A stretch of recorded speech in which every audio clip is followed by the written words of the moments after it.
Hello everyone, welcome to the video.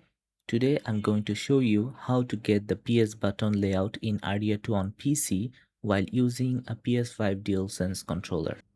Normally what happens when we connect our PS5 controller to the PC and enable the Steam input, RDR2 may show the Xbox button layout such as A, B, X and Y. So in order to fix that issue, we'll need a software like DualSenseX and emulate PS5 DualSense controller to PS4 DualShock 4 controller. At first, you need to open Steam, then you need to go to the controller settings where you need to disable the Steam input. Now, go to Google Chrome and search for DualSense X. I will be putting down the link below.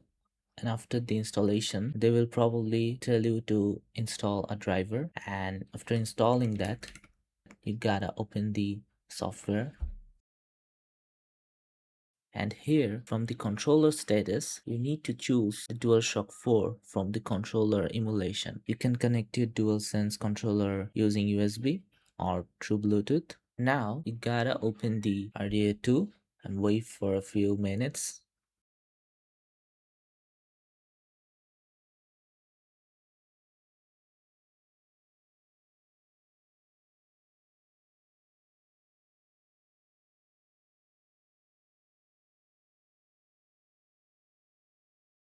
Here you go. You can see from here that it's showing the PS button layouts. We go to the settings and show you the proof that I'm currently on PC.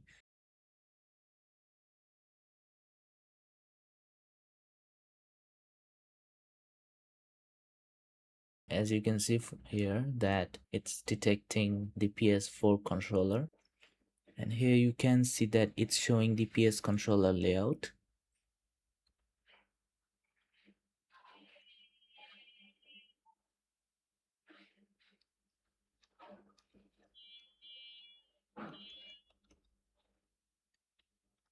And thank you everyone.